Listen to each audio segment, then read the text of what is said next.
Welcome back to Shastra Vibes. This is the final and urgent update for those of you didn't get a seat in any of the previous 4 rounds of Shastra University counseling.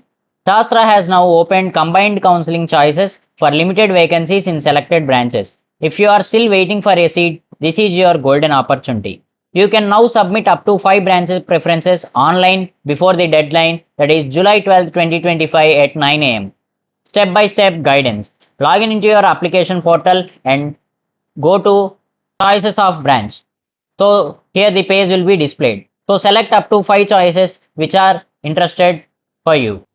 This is the last chance for you to get into Shastra for 2025 batch. If you miss this opportunity, you may not get another opportunity. So don't wait. Log in, select your branch and secure your chance before the portal closes. All the best. This is Krishna Chetan from Shastra Vibes, bringing you timely updates. Make sure to like, share and subscribe for more important alerts. And also join the Shastra Vibes Inner Circle family.